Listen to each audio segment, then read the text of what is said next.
Well, very good evening, one and all. Well, technically no one at the moment, but good evening anyway.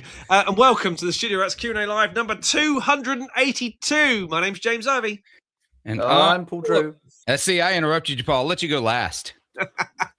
Well, I probably deserve to go last to be. No, the last is best, right? That's the way this works. You always save the best for last. I see.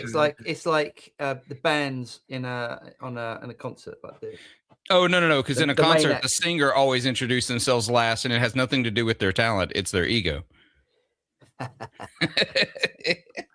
always think it's polite Right. if you're the one doing the announcing, you wait for someone to do you last. Is that why you say yourself first? Yeah.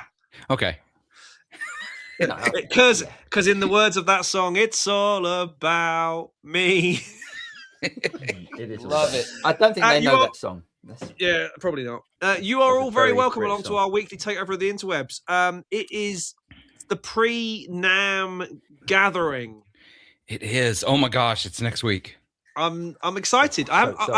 Genuinely, I haven't been properly excited for a NAMM for quite a while. But I think there's some interesting stuff going to be revealed and stuff next week. Without a doubt, there's some stuff that is coming out that I think everyone will be quite surprised about and very excited about. And there's stuff already starting to roll out. There's like so many announcements in the last 3 days. Yeah. Hence the point that you guys definitely don't read my preamble for the show, because I always say so much pre-NAMM stuff already announced. Have you got any of it? Because I haven't found that in the news. A lot of it's not relevant to us. There's a lot of Martin have released 4 new acoustics. There's a new bass thing from Walrus, though you may have that in the news. A new very expensive bass preamp from Walrus. No, I haven't got that. Do you not see it? Walrus introduced the Mantle. It's a preamp DI with Ian Martin Allison, who I just had on the podcast last week. Oh yeah, he had it. He had it, and he couldn't talk about it. So it's like he's like, "When is this coming out?" He's like, "Dang, it's coming out just a little too soon before we can talk about it." But it's $750. But the ridiculous thing is, you could actually spend. Have you got it, James? Do you wanna... I mean, that's a lot of money for 3 knobs and an XLR out, presumably somewhere. And transformers. It's got transformers built in, so this is like a honest to goodness DI preamp. Yeah, I mean, I like Walrus. I really like Walrus audio, but I can't. Why? Why is it so expensive? I'm sure the arguments will be made for, like, they say it's got sapphire transformers. I don't know what those are. I'm not familiar with studio grade refinement. I don't know. Now, here's the caveat as always. What does it sound like? Of course. And so, I can't trust Ian. I can't trust Ian. Yeah, I can't trust Ian because he sounds good playing, a broom. So, tell me what Ian's done in the past. What's the? You're kicking me out already. No, it was because Paul, I was waiting to close Paul's window, and Paul closed his window, and I closed you all at the same time. So, what's Ian done in the past? What's his? Ian, I know him from the. Ian Martin Allison obviously does Scott's Bass Lessons. He's the new creative director over there. But he's been on the road and shared stages with like he plays for Ben Rector. He's the music director for Ben Rector. Also a guy named Eric Hutchinson. Like they've gone on tour with Kelly Clarkson and a bunch of other giant acts. And he's got a pretty long resume of the work he's done. But then he got into teaching, and he got into, doing YouTube stuff. And he's done the Grez Grand Tour bass that came out last year. He partnered with Barry for that. He was the guy that worked with MXR to do the bass synth last year. The best-selling pedal on Reverb, Next Best, whatever it is. But he's a monster player, great educator, and just a a really fun dude just in general. So, but he's a guy who he said it on the podcast. He's a guy that's not afraid to spend money if it's the right thing to spend money on. Yeah. Like he's willing to spend once, cry once kind of thing. And so if he's associated with it, I know it's going to be good. I don't know if it's $750 good. Like at $499, that thing suddenly looks like really appealing. You know, a transformer. $499's a lot. Well, a transformer preamp DI. Nobody blinks paying $549 for the emulations from Origin. Yeah. And also, actually, in the studio world, you know, if the Firefly DI, which is, you know, okay, it's got a valve in it, but it's still only a radial DI. Yep. But that was $1,000. Yeah. And they're everywhere, and they do sound amazing. And that's before we even talk about the Noble base DI. Yeah. That's what, $1,200. But if then you got to wait a year and a half, and if you want to move up the list, you can pay another $700. Just because it's relevant, Funky Bass says that's a lot of money for 3 knobs. You can get 3 knobs on YouTube for free. Spot on. Yeah, well done, mate. Good all work. it costs you is your time. Good work with that. Hey, should we no, we have to start. We have to start how these things start. Yeah, that's true. Mr. Drew, what have you been up to? It's just been busy as hell at the moment, which is good. And I don't like to say no to things when you get an email saying, can you review this? And I'm just like, yes. And then, NAMM's come up, and it's just been working my little tush off. So, yes. So there's a few videos coming out for NAMM releases. And today the Bad Cat, Hot Cat came out, but we'll talk about that in the news.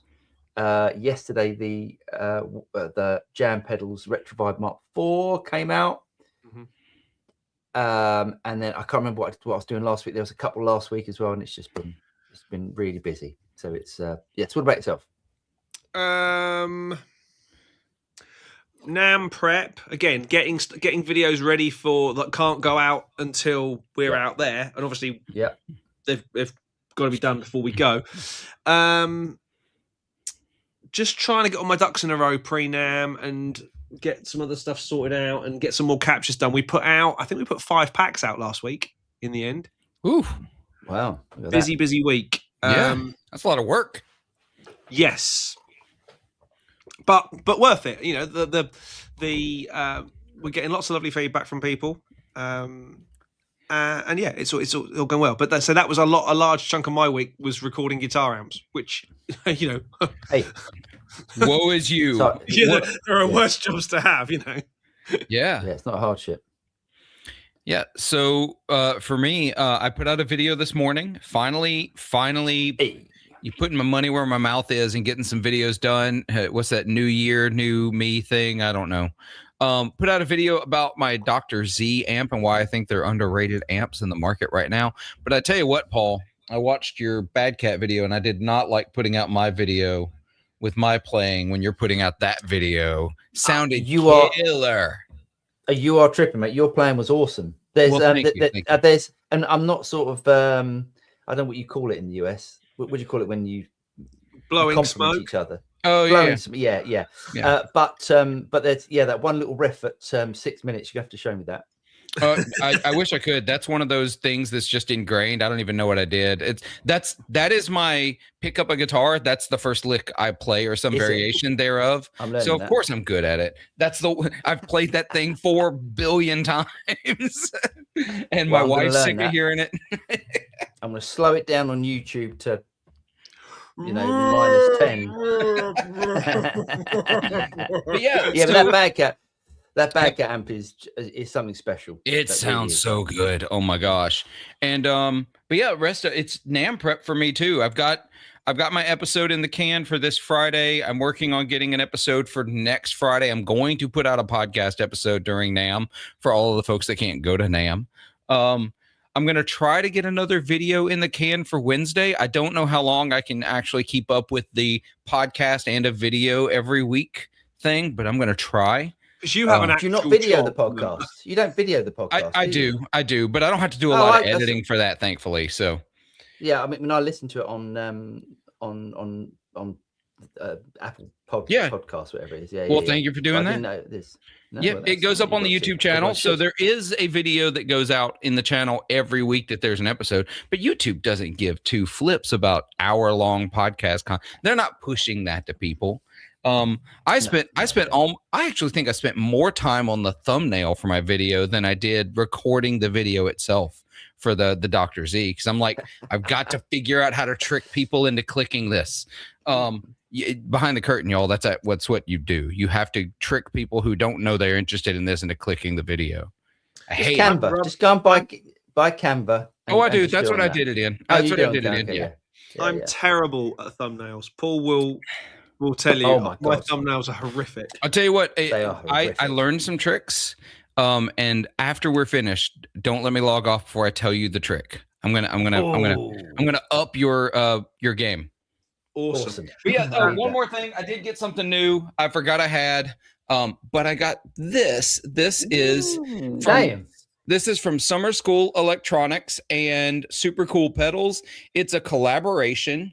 It is a modified DS1 on one side and a modified Small Stone chorus. Is that right? Small Stone, or is it Small Clone? I can never remember which one is the chorus, which one's the phaser. But whichever is that.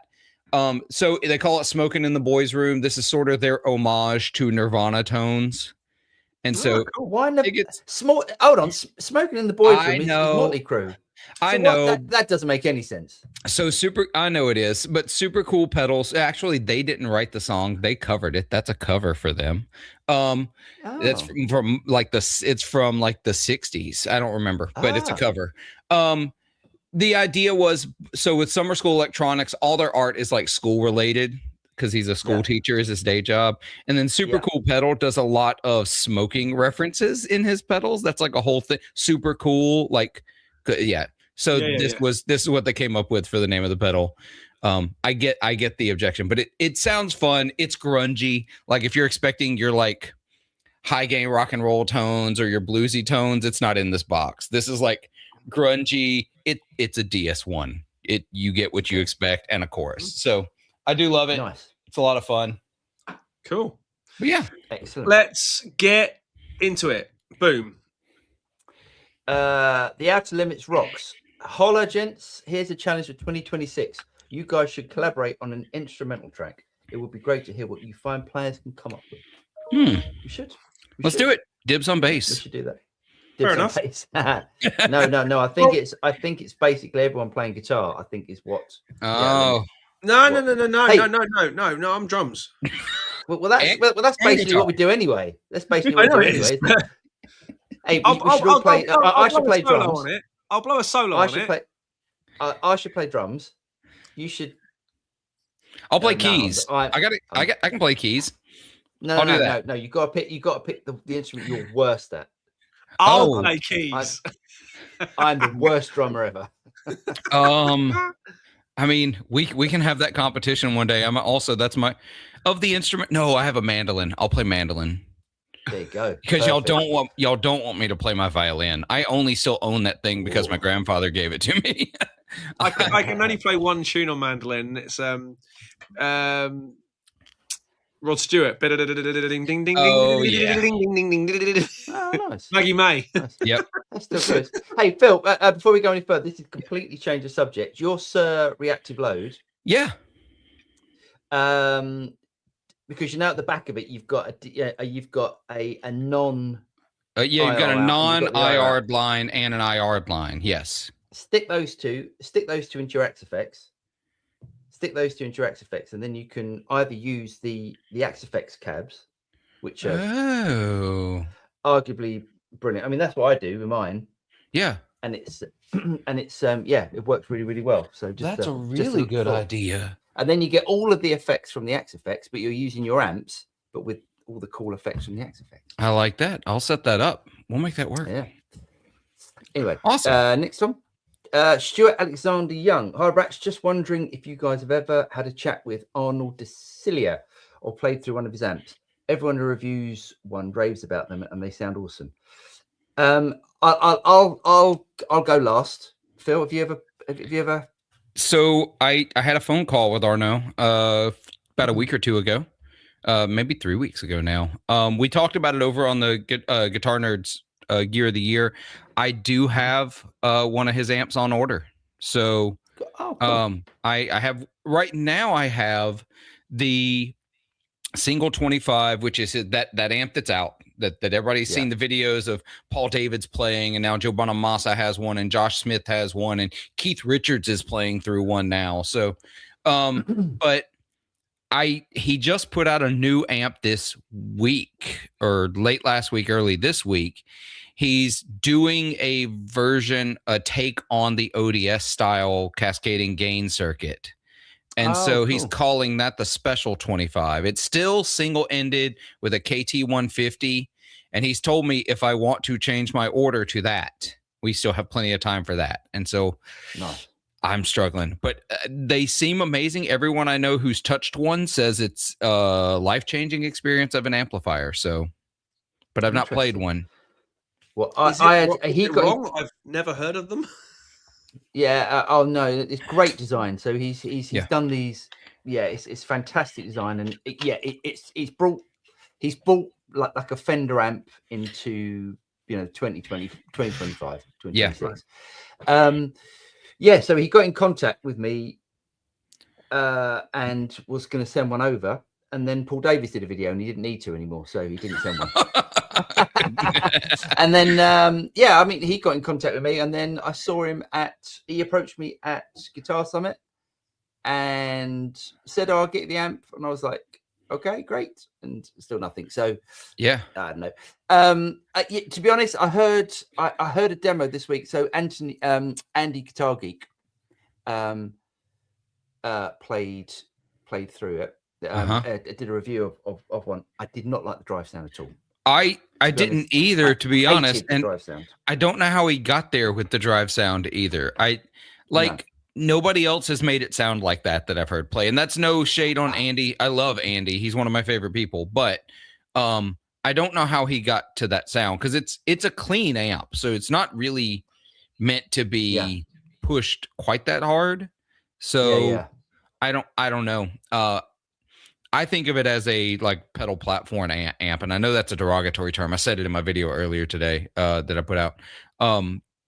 But I think that's what it is. It is, at least what's come through to me and what others have said, the most spectacular clean sound you have ever heard, because he's using a tube that nobody else has ever used for guitar. It's a hi-fi. It's a hi-fi tube, KT 150. So he can do one tube and still get 25 watts in Class A. It's insane. So I'm excited about it. But we also know that I love my Dumble sounds, and so that Special 25 is really tempting. It doesn't have reverb, though, because instead of reverb, he's got the cascading gain structure in it. Nice. I mean, I'd love to play through it. I really want to play through it and have my opinion. Yeah. Have a proper opinion as opposed to just saying what other people are doing. Yeah. Cool. But yeah, maybe we'll have a chat at NAMM. JP, evening one and all. Evening, JP. Hope you're well. Anton, hi Anton. Mr. Moxie, hello mate. He says hello all. Evening all. He says. Rob Vanden Boogard, Bogeyman, as he used to be known. Yep. Evening all. Did everybody enter the gig rig giveaway? Very nice board to win. One can hope. No, I didn't even know they were doing that. Awesome. No, but we'll do after this. I did. I entered already. They talked about it on the live stream for the gig rig this morning, and I listened to it while I was getting ready. Awesome. So yeah, I'm on a roll at the minute, so I'm going to enter that. Yeah, you are. You definitely are. Graham, evening rats and everyone. Evening, Graham. Hope you're well. Funky. Yeah, we've done funky. Yeah. Sorry. Well, I'm funky. Jim, do you guys think NAMM will surprise us with some game-changing gear? I think it will surprise us. Game-changing is a very overused word. Yeah. There's some great gear. nobody's introducing a neural link that you plug into the back of your head to make your music with or anything yet, but that I know of anyway. I don't know. No one's put a direct link between my brain and my fingers for the melodies that I come up with in my head versus the ones that come out in my hands. Right, exactly. Yeah. I think there's definitely some gear that's coming out that's really, really exciting. Yes, I'd say it's really exciting. I think so. I think there's some stuff we already know about that's really exciting that a lot of people are going to have their first look at NAMM, even though it's already known that it's coming out. I think there's what? Give us some examples. I'd love to know like first look at this, especially the releases that come out this year. Like I want to go try that Walrus bass preamp because I care about bass preamps. I want to go play the DS Humboldt Dumblifier. I want that thing. I want that thing real bad. It makes me really excited. I know some people are already getting them in their hands, but Sweetwater's out of stock until April. So, and I don't know a single other dealer in the US. So that's the only one I know of. And I by the time I order from Tomon, it's like, from Anderton's, it's like 20% more expensive to get it over here if I try to get it shipped from the UK because the USD is not very strong. Well, it's not because you order it and I'll bring it over for you. It's the exchange, it's the currency exchange that kills me. The USD is strong, not very strong against the pound right now. So, can't think why, but we have to be very careful, Paul. Paul, we have to be seriously careful. We can't say anything. Love him. Oh, I love you too. There's some stuff, but there's some stuff I know of that's coming out that Turok put out their teaser this morning that they have a new amp coming out. Have they? Interesting. Now I've known a little about it. Now I've just known they've had something come out. That's all I know. Okay. And so now they've officially put it out there so I can talk about it, but I still don't know what it is. I know a couple of things about it, but I don't know exactly. But yeah, I think there's a few things that are going to be seriously exciting, despite probably being a down year for NAMM and releases. I think it'll be a little slower than past years, but I think we'll see a bunch of really, really rad stuff. Yeah, I've heard there's some interesting stuff coming. A few things that I can say definitely, but I can't talk about because we're under NDAs. So sorry about that, boys and girls, but we just are. There's some interesting stuff coming in my world and in the guitar world. I know that. Actually, Phil, in our world. Yeah, in the studio space. The only interest. The only meetings I've scheduled. I've had a few brands reach out, but the only meetings I've scheduled for the entire show are with AKG and Neumann. So nice. Right. Cool. But yeah, I think there'll be some good stuff that we just go, ooh, didn't see that coming. Nice. Yes. Paul McKinnon, he says, "Even chaps, my mate has arthritis in his right hand thumb and it's getting worse. Oh, bless him. Do you know of a few good solid body jazz guitars that's very responsive to light picking, preferably 10 gauge string?" Ooh. Solid body jazz guitars. Yeah. I think roll the tone off equals jazz guitar. Yeah. Yeah. But what do you mean by solid body jazz guitar? Okay. Well, example of that. I'm going to give one that I'm just going to be super honest. If you ask Mike Stern, the Telecaster is a jazz guitar. Yeah. Your Telecaster neck pickup is surprisingly great and it's a really responsive guitar. Couldn't agree more. I think you're going to have to expand your definition of what is and isn't a jazz guitar a little bit because, there's with the limitations, you have to be a little creative. Sorry, I have a nick in my desk and so I'm fixing it. I'm distracted. So you've got to be a little creative in what you're calling a jazz guitar. Any guitar you play jazz on is a jazz guitar. Yeah. So I completely agree. But I empathize though with the arthritis. This hand and I have some interesting relationships because I dislocated this thumb playing football. That's the American version for you folks not in America. I think we call that handball. Yeah. We call it football because y'all called rugby football, and we based it on rugby. That's why we call it football. We called rugby football. Yeah, there was association football and there was rugby football. And when they both came over to the US, we used y'all's word soccer, ASOC, association, soccer. That was a British term for football, which I'll call football now. We called that soccer, and we took rugby, adapted, and just called it football, which it was also called.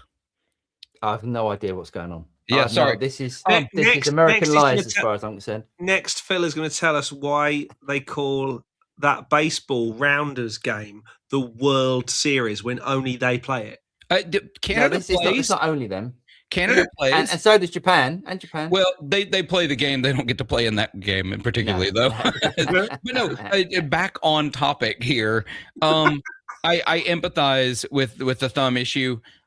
There are a few things he might look into. Thumb picks, like, because if depending on his arthritis, it might be the holding of a pick that's the problem.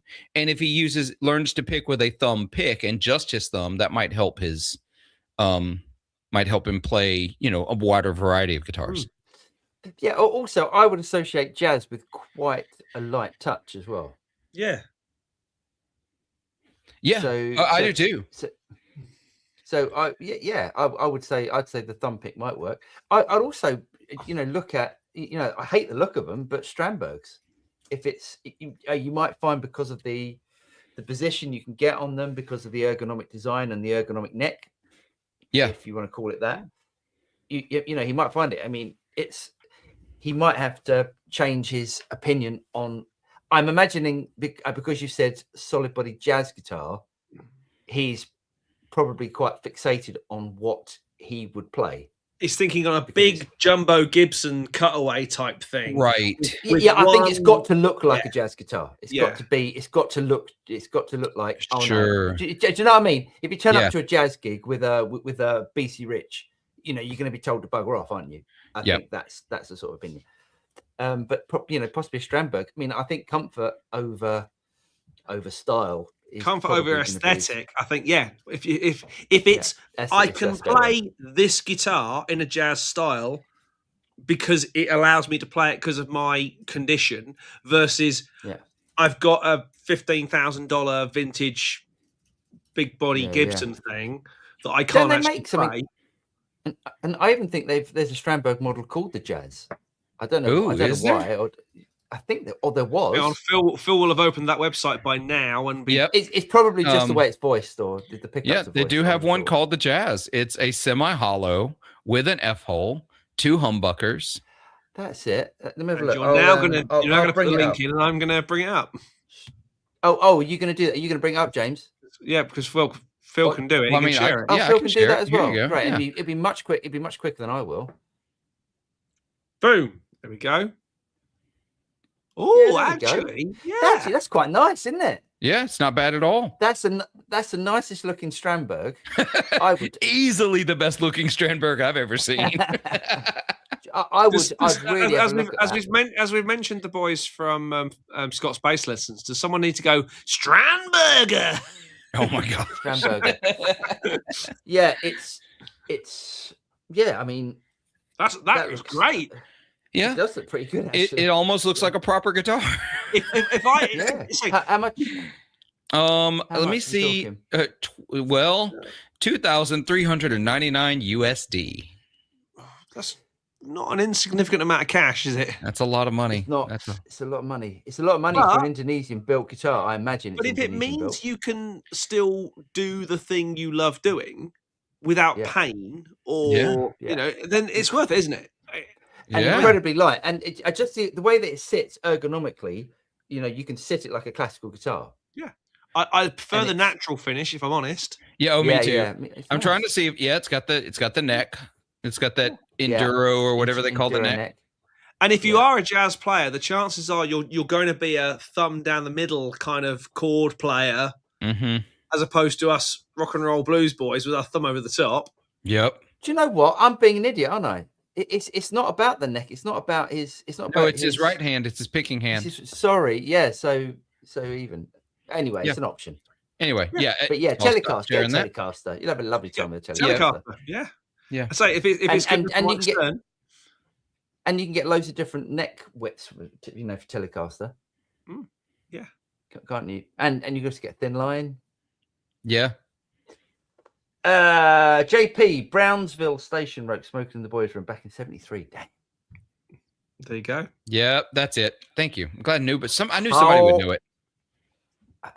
How do, says Dave Marples. All right, Dave. What up, Dave? Is it really worrying that Dave in his picture looks like Franz Gruber? Hans Gruber. Yeah. Who is that? Because I don't. That's not Dave. That is Dave, but he looks like the baddie from Die Hard 1. He looks like Alan Rickman. Yeah, I could see that. Bring me my detonators. He definitely does look like an action movie actor, though, in that, Dave. That's a really epic profile photo. Looking good, Dave. Looking good.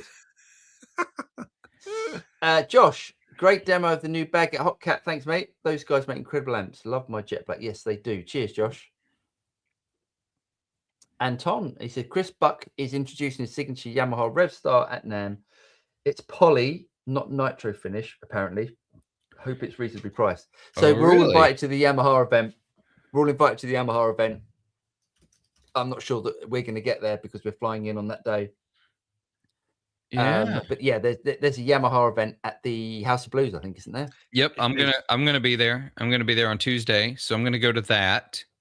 Great. So Chris Buck's doing that then. Yeah, that's the first I've heard of it, though. I didn't realize that that's what was happening. The only thing is, I think that was still like hotcakes, but I don't. Why?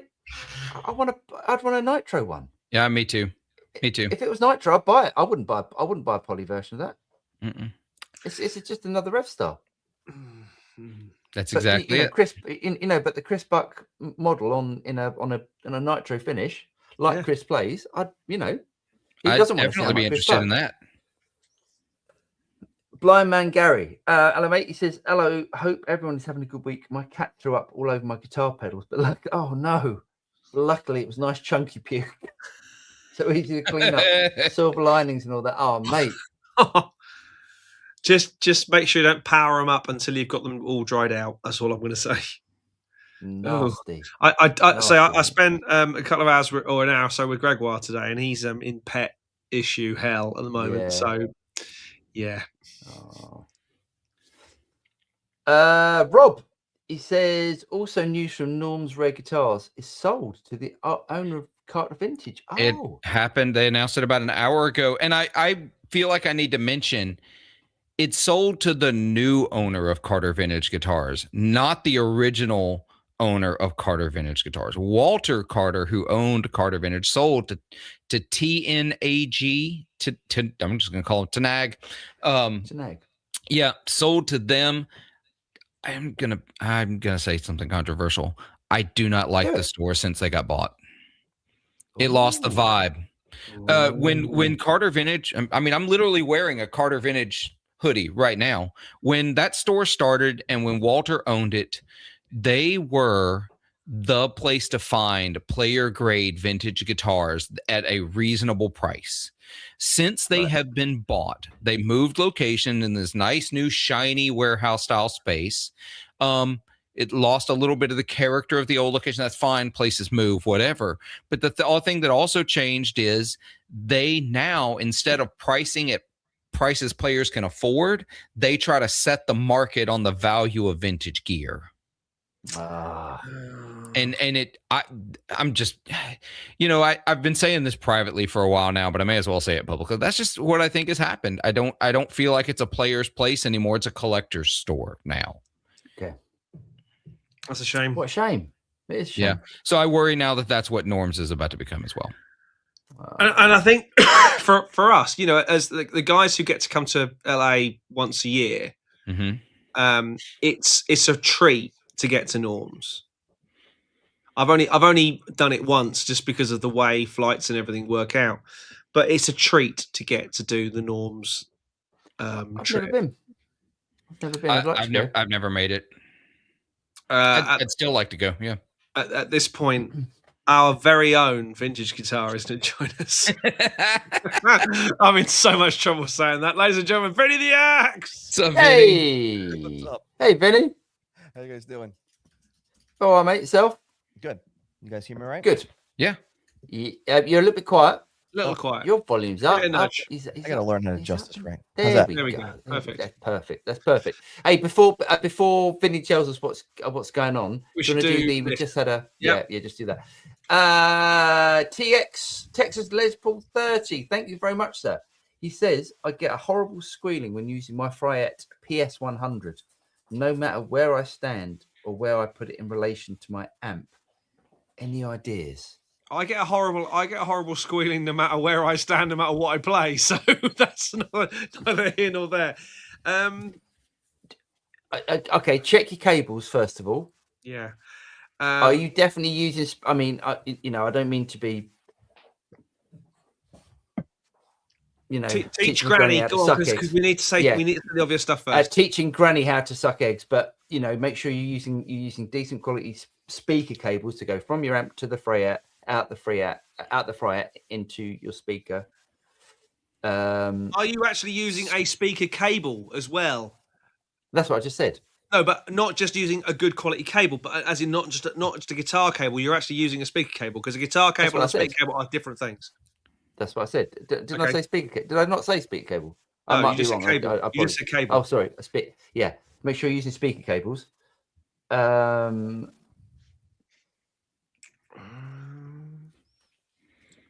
cable. I mean, it could be your electricity in the house. It could be. Geez, it could be anything. Have you got any pedals in the front end? Is the power supply to those pedals good? Is it on every guitar? I mean, we need to know. We need to know what. Change one thing. Basically, change one thing, and if you keep getting the problem, I'll zoom out. I'll zoom out. That's the way forward. The only way to fault find anything is change one thing at a time.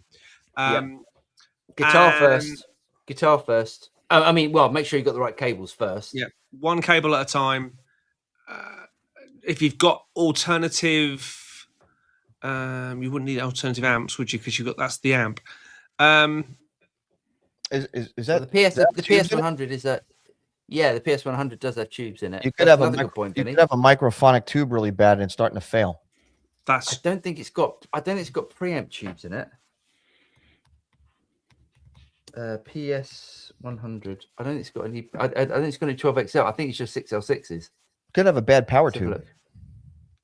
Oh, would that make it squeal as well? Yeah, it could. Yeah, if a tube goes microphonic, it will just squeal no matter what. Yeah, but microphonic tube is normally the preamp tube, isn't it? Am I wrong? I think any can go microphonic. Forgive me. Okay, forgive me if I'm wrong. Yeah, so it's 6. I think there's 6L6s in there.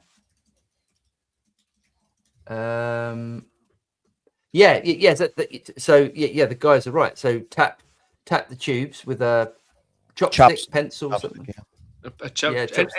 Anything non-metallic and non-conductive is a safe bet. Yeah, and also check the tubes in your. Check the tube. And it could be this. It could be check the tubes in your amp. If you're, depending on what the amp is, but you're obviously running that into the Fryette, so you're obviously turning up the amp and the power section of the amp up louder than you would normally expect, than you would normally use it at, and then you're attenuating with the Fryette and then bringing up the level that you want with the Fryette. So again, it could be your amplifier. Check the tubes inside your amp.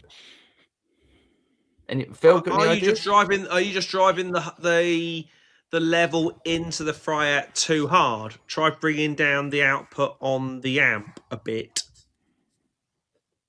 I've never used the Fryette, so I have no take on this. Move the Fryette as well. So move the Fryette so it's not sitting on top of your amplifier. There could be some sort of coupling thing going on. Oh yeah, I've definitely had that before with load boxes. Where you put a load box on top of the amp and it squeals, and then you move it away a little bit and it's fine. Can I tell you something with the Sir reactive load that has just blown my mind?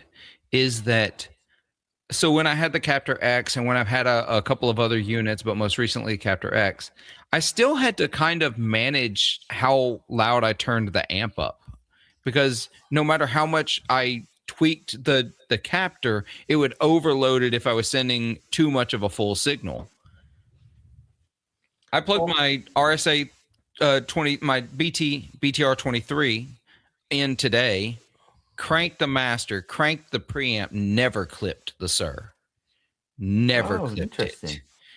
Interesting. I had it completely cranked, and it because it's set so that I can actually tweak a whole bunch, and as long as I've got it dialed in the DI level, and I've got it at about 50% the DI level, and it never clips it. Oh, amazing. It blew my mind. Now, if I turn the DI up too much, I can get it to clip and clip that unit, and then it'll clip my preamp that it's going into and all that. But balancing it, and like I can do all the tweaking of that volume I want and never end up having an issue. And it has made things so simple for me. I was able to do my video today because I have that box. Yeah, I've had weird squealy noises out of the aux before and had to just dial things back a bit to try and stop the. Yeah, I mean, what's the amp? Text us a Les Paul. Let us know what amp you're using as well. Yeah, I think that'll also be could be a factor. But yeah, let us know. So yeah, Vinny, what's going on, mate? You got Vinny, you got some... No, stop. Over his right shoulder, boys. Over his right shoulder. What? That amp. Over his... Oh, well, yeah. Have you not seen the video? Vinny, I'll watch your videos, mate. I watched the video, Vinny. I appreciate it. Yeah, that's that was gifted to the channel by buddy of mine. That's that one. Okay. Yeah, and it's a Tone Master, and yeah. Moving on. Yeah. Clearly, we're moving on. Did you get my message about the title? No. In our chat. Have a look at the chat. Have a look at the chat. Our chat, and then you'll see. I've got some suggestions for titles. That was yesterday, but oh, cool. Because I suck at the titles. So you can always ask me. Always happy to. Cool. So I did the video on the Tone Master, and I've been selling some guitars off. So I did a trade last night. I drove about an hour and a half to do a trade after work, and I came back with something. So look. You ready? What you got? All right. He's like Simon Cowell, isn't he? He's dragging this out. So Paul, you might not like this. It has a lot of points on it. Woohoo! I'm gonna love it. I'm gonna love it. All right. This is going to be one of those things where I bring it into the frame and you're going to know what it is right away. So maybe I'll do it backwards. Ooh. Oh. Hold on. Stop. Is it a Gretsch Brian Setzer? No. Is it a Dave Grohl? No. Oh, okay. Is it a Gretsch in general? No. Okay. Oh, I don't know. Because it's definitely got Gretsch vibes. It definitely with the two-tone side and. I don't know what that is. Les Paul? I don't know what it is now. No, that. Oh, what? Oh, what's that? That is. Is it a custom shop one? That is a. Is that a made to measure? It's a custom shop made to measure Les Paul. Was that on Facebook? Awesome. Was that on Facebook? It was. I saw it on Facebook. I saw that one. It's a one-off isn't it? thing. Yeah. Some people might think it's an abomination, but No. I'm here There's for one of those. There's one in there was one that was up for sale recently on eBay in the UK, but it wasn't a custom. It wasn't the custom. It was a standard, but without the custom appointments. Oh, it's great, isn't it? How's it sound? It sounds good. I got home late last night, so I could tell you right away the intonation was like totally off. So I did a quick little and I got it kind of in the ballpark as best I can with this bridge. But I have a Music City compensated bridge and studs coming for it. Total retrofit, so you don't have to monkey around with nothing. But anyway, just worryingly, where's the Nick Huber? Oh, Nick Huber's back there. Oh, it is. I couldn't see it. Okay, it's behind me. Okay. Yeah. So I traded 2 guitars for this. Nice. I traded the Petrucci. good. And I traded the Nags for this. Oh. So well, the Nags the Nags was probably because of the color of it. Yeah, the Nags was going to be a hard sell because of the color, and to be quite honest with, they don't hold their value.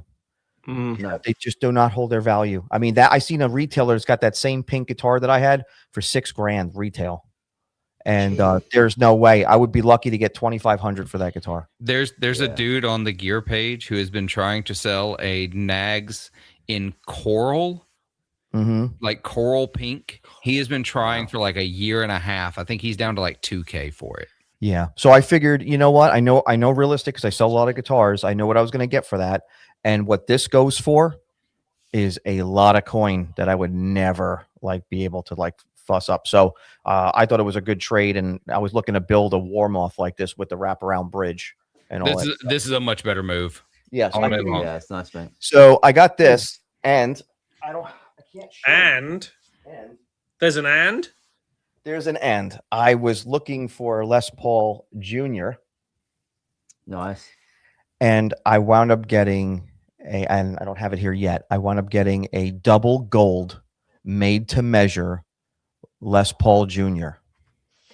Oh, nice. Vinny, I like this influence I'm having on you. I really appreciate it. Double gold. Has he got the gold neck? He's seen a double gold. It's another one-off like this thing. Dumping Petrucci's, dumping Nags, getting Gibson classic designs. I love this. I'm so here for it. So I've never seen a double gold. I feel like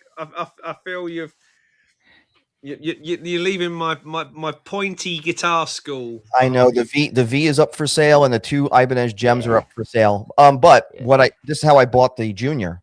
I sold my Nash, and I sold the yellow. Paul will be happy. I sold the yellow 540p guitar. Funny enough, a guy was looking to buy one of those 540ps, saw my review on YouTube, which I guess it must have popped up. Thank God something popped up for somebody. And he saw that video, and then he went looking on Reverb and Marketplace, saw my ad and recognized me in the video from the video he just saw, and he bought mine. No questions asked, no haggling, full price. Hey, nice. You'll be. I mean, obviously, America is a significantly bigger place than the UK. Yeah, but I'm always surprised at the number of times people turn up at my door and say, "Yeah, I watched your video." That's awesome. So hey, can we because Texas Les Paul has done another super chat. So can we just fix him? See if we can. Boom. So he says his guitar going into compressor pedal into blues breaker, Gahain amp switcher, amplified Nation ODR, Freya amps, the amp switcher, Marshall. I think I'd remove the amp switch. Do you know what? I used to have a Gahain amp switcher. Can you just remove that? Can you remove the amp switcher? Yeah, that was going to be my suggestion. Remove the amp switcher. Remove that switcher from the equation. I had a feeling I had a problem with the Gahain. I definitely had issues with the Gahain. And Gahain weren't exactly helpful, were they? When it came to getting it repaired. No, they weren't helpful. They were a challenge. Is it a phase thing that's happening with it or something? Is it powered? I don't know. Couldn't it? It could be. It could be. Maybe. There could also be something. So once you start putting together pieces of gear like an attenuator, load box, amp switcher that all interact differently with the signal and with the impedance and with everything going on, you can get some unexpected interactions in them. I ended up with that back when I had the Torpedo Reload, the original one, years ago. Like there were some weird interactions with the way I was trying to set it up, and it ultimately didn't work for me in my setup. Yes, I would just work process of elimination, start eliminating things out one by one until you nail it down. That's what we all do. I mean, I think that's what we all do. Yeah. Yeah. You know, I had that with a BK Butler tube driver one time. It was making all kinds of noise, and I changed the tube. It was still doing it. You know, I made a few calls, and they were like, "No, I can't be making that noise." I'm like, "Okay," and I sold it. And the noise went away. So yeah, Gahain out the equation first, without doubt. Agreed. Yeah, I wish I could remember what the issue was with mine. Well, one of the issues. Didn't the smoke come out of yours? You know, the Yes, smoke. it did. Oh, Yes, you let it the did. magic smoke out. You let the tone smoke out. Yeah, the tone smoke. No, it didn't sound anywhere near as good afterwards. The tone smoke. I love it. Awesome. Sorry, I'm trying to think. I'm trying to find Yeah, where where were we we? are. Where we are. Oh, Tricky Trav. Yeah, Tricky Trav. 9 after Rob Van Boogard. There. Boom. Boogard. Tricky Trav. Hello, mate. He says, Studio Rats, what's up, fellas? Guess who's building guitars now? This guy. Currently working on an original design. So excited. Oh, nice one, mate. Great work. Trav. Trav bought a guitar at Carter Vintage last year when we were both there. Yeah. He bought a Trav, I think you mentioned it in this chat before. He brought a Takai Les Paul Special. It was real nice. Yeah. Nice. Yeah. Trav, you at if you're at NAMM, give us a shout. Anton, Blind Man Gary, hoping you didn't discover the puke with your bare feet, even if it was nice and chunky. Oh, nasty. Ew. Well, do you know the weird thing is, like with my dog loves. So I live in the New Forest. New Forest is quite unique because we have horses running around everywhere in the streets and they're everywhere. And my dog's got a bit of a penchant for horse shit. Yeah, especially it's really weird. Like all the dogs do. All the dogs, they love it. Especially frozen horse shit, which we call it's a wintertime treat. Yeah. So what do you call it? We call them forest brownies. Yeah, because you goes, you try and stop him, shout at him, but he still eats them. And then anyway, so we bought this new rug. Went to John Lewis. John Lewis is like our department, UK department store. Bought this new rug, stuck it down. Within like 2 hours, he was like this big fucking brown horse shit, just like mess. It's like, oh, thanks, mate. That's great. And you think talking about Dolby Atmos is what drives our watchers away? I know. We're talking about cats throwing up and animals throwing up and stuff. It's disgusting. Moving on quickly. Josh, it's a question. I have some major tone suck happening from my board. 2 fuzzes. There you go. 4 ODs. There you go. 4 ODs. Jesus. A Deco Halo and a Cloudburst. Do I need? Yes. You definitely. Need to add yeah. Probably in and out. Or just a strong. Definitely in. I'd say in is a major problem. So Josh, what I would recommend. I a loop switcher. A loop switcher, or hear me out. Take some stuff off your board. I'm being honest. Look, I've done the big giant board thing where I've got like 4 or 5 gain stages. I've got big box delays and reverbs and modulation. And then I always find what I end up doing is at some point or another, I plug into an amplifier directly. And I'm not telling you that, guitar in an amp is the best sound ever and you should never use pedals. That's absolutely not what I'm saying. But I'm saying that at some point you need to step back and go, okay, I need to start again because I have overdone this. I would do 1 fuzz and 2 overdrives so you can stack them, and you have every combination of drive you possibly could want in that combo, I think. And then you can even run the fuzz into a slightly overdriven overdrive, and you can get that Gilmore thing where it rounds off the fuzz edge. That'd be my suggestion. Yeah. Also, I don't get it. I mean, I'm not interested in true bypass. I don't care about true. Just stick buffers in. I like buffers. Buffers have a place. There are, believe it or not, good and bad buffers. But definitely, if you've got fuzzes, your fuzzes are almost certainly true bypass. Depending on your ODs, they probably are true bypass unless they're a boss. If one of those overdrives is a boss, you know what you need to do? Put a tuner on your pedal board. I was just going to say that. Yeah. Get a tuner with a good buffer and put it at the front of after your fuzzes, put it at the front of your board. That might solve your problems. Yep. Because your Strymon pedals and your Keeley Halo are way too late in your chain to be doing the work you're wanting them to do. You're losing your tone before it gets to them. And as we've said before, change one thing. Start the build with no pedals. Add them in one at a time. That way you'll work out what's causing the problem. Yeah, it could be one of your pedals is actually the problem. It's really boring and it's quite long-winded to do. It goes without saying, make sure you've got quality cables linking them all up. Make sure you've got a quality power supply linking that's driving them all. Because tone, as much as it's not very sexy, a crap power supply will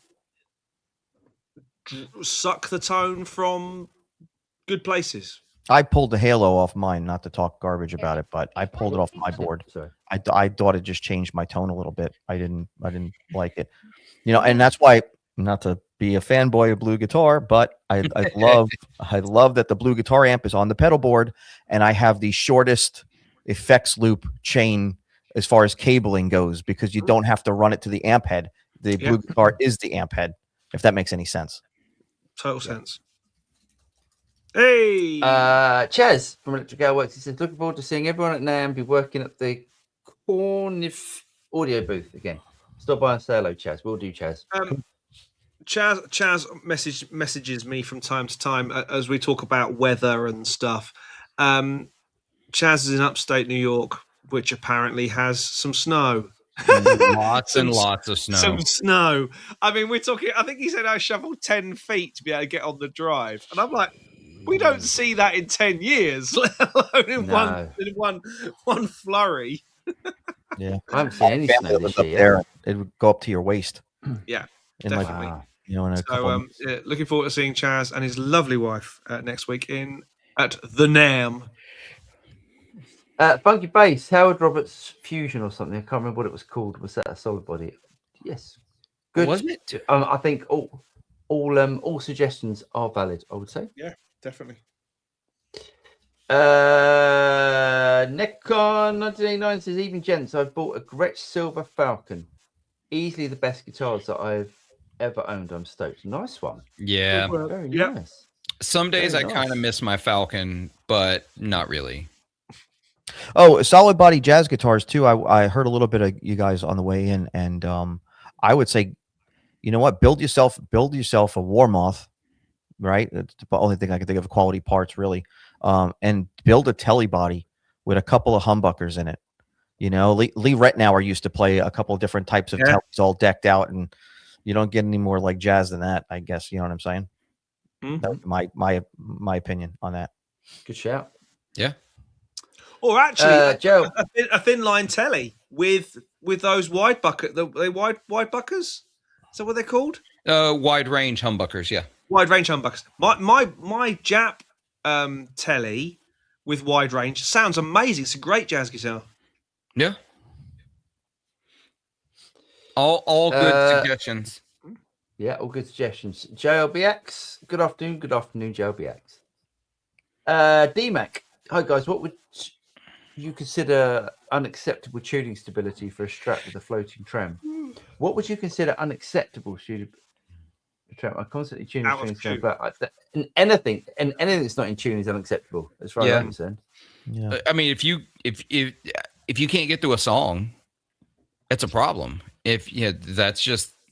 And normally, I want to, like, if I'm playing a 3-song set, like which I've played a few of, I should never have to tune my guitar. Now, the thing I always caution people, though, when they think their guitar has a tuning issue, make sure you don't have a technique issue. Very true. Yeah, it's so true. And what type of trem are you using? Are you having unrealistic expectations on like maybe a 6-screw vintage trem versus a 2-point tremolo?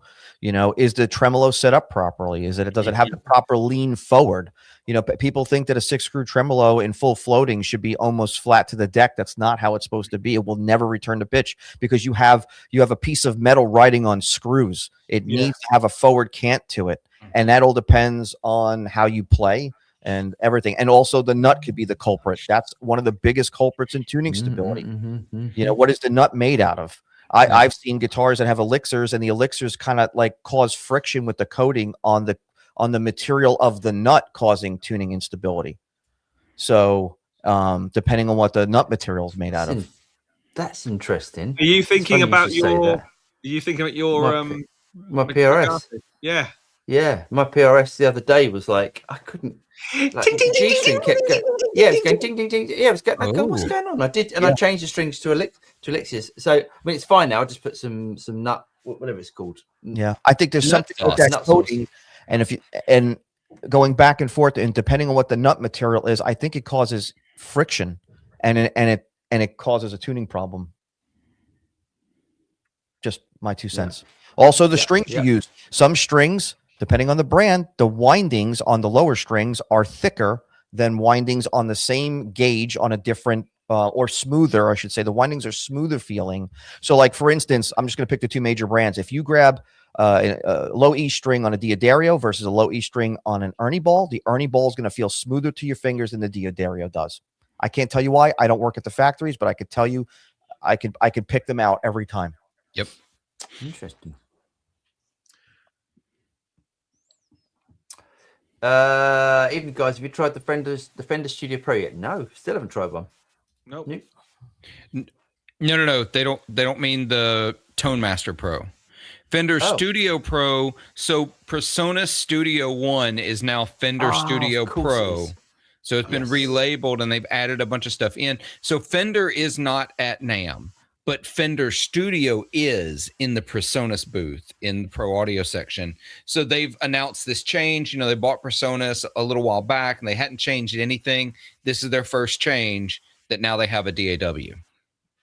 So I used to do demos for PreSonus Studio 1, and the guy that so when Fender bought PreSonus, Arndt, the head guy from PreSonus on the software department, went over to Fender, and I've got a meeting with him at NAMM. So we'll if anyone's got any questions, they want to know or whatever, just let me know and then I'll ask him. Sure. Yes, great. Scott, Norms was a rite of passage for any serious player going to LA. Nice. Yeah, that tracks. Joe Kruger 8033. Are you still going to demo the Era 30? I got one and I love it. Yeah, it's right down there. It's next to that white amplifier down there. It's stuck down there. And when you're done with it, send it to me. No, I'm kidding. Yeah, you can put that in the carry-on the plane, right?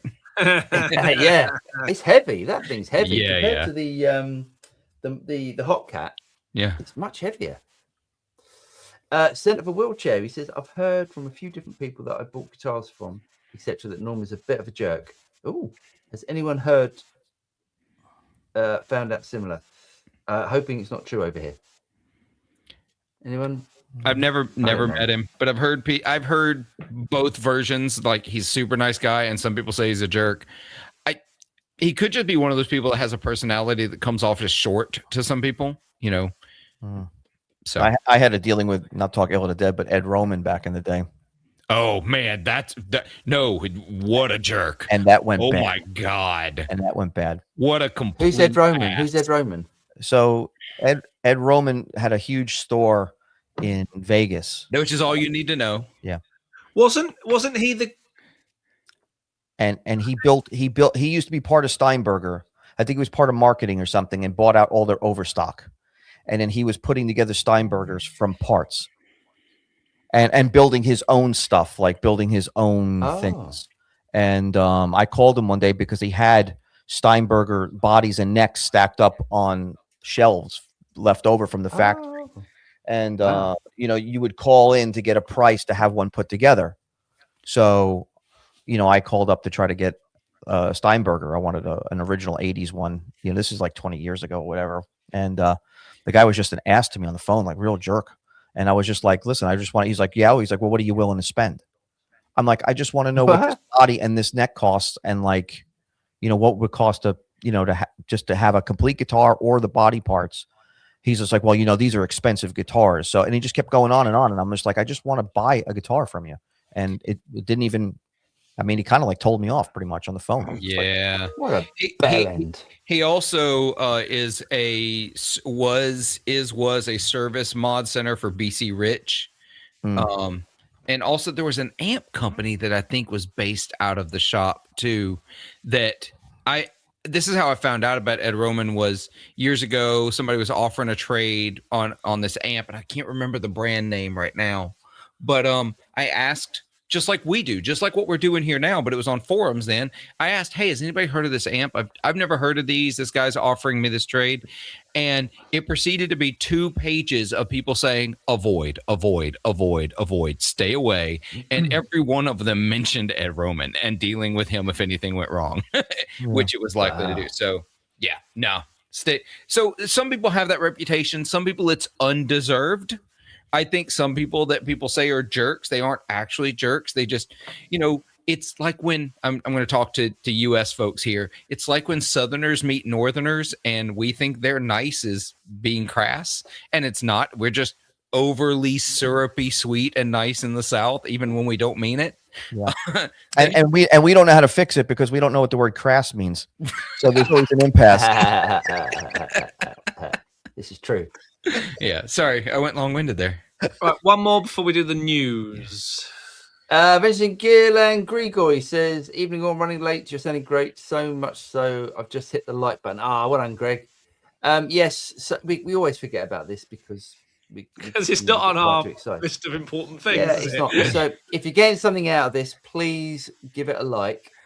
You can subscribe if you want to, but a like is really helpful. We don't monetize the show, so we don't get anything out of it. We're just doing this for the guitar community who want to listen to us waffle on stuff we don't know anything about.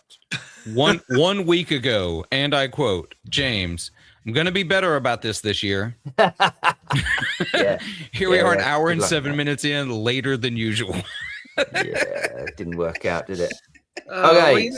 Let's say the best laid plans and all that. Paul, what news have we got, buddy? We've got. Right, it's coming. You got to let me in. I will. When you go over to it, I will. Haven't I? I can still see us. Oh, I see. I see where you've done it. Okay. So new PRS launch. The DGT semi-hollow. So excited about this. I'm so excited about this. I'm pretty excited. I'm excited about that. I can't afford one and have no reason to get one, but I want one. Yeah. I like the red one. That's the Vela. That's the Vela HHT. It's an S2 dual humbucker with a trim Vela. Nice. That I know that's not a completely solid body, but that would be a good jazz guitar. That DGT. Whoever asked. Yeah. Yes. There's your answer right there, bud. Yeah. Somebody I don't think it has the trim. So something. Yeah, that's true. Something that I don't like about the DGT. I don't like the 3. I think the 3 knobs look ugly. I don't mind the 3 knobs. I think the way they countersink them on the gold top looks weird. It does look. I don't know what they're doing lately. Remember they did the what is that? The Clio, and yeah. Jack on the back because there's too many things on the top of the guitar. It's like all clogged up. It doesn't look aesthetically nice. I don't know. I think that where the volume, especially on the gold top, I think it just ruins the whole look of the guitar. There's too much stuff, too many knobs going on there. Yeah, it's too many knobs. I mean, I think you're right. I think it's the countersinking that looks weird. Sorry, I didn't mean to cut you off, Paul. No, that's all right. No, yeah, I think it's the shape of it. It's just. I mean, I used to have a gold DGT looked exactly like that, but without the F hole. But I just don't. I think with the Les Paul style guitar, because that's basically what it is. Yep. I don't know. I think one tone control's plenty. Yeah, you see how that first volume knob, you see how it cuts right into the line of the carb top? That's where I think my eye crashes into that when I'm looking at it. I just think it just looks weird. But, it doesn't look as obvious in the flame top. Right. But in the gold top, it's so obvious. It's fine. I still think it looks great. I love them. It's one of 2 models from PRS that I would own. And I own the other model in my McCarty that's back here on the rack. I've ordered parts for it so that we can get it up to speed. Yeah, it's. I mean, yeah, I'm really excited about it. I'd love to try it. Has anyone been invited to the PRS event? No. I've got invites. I've got invites if you want to go.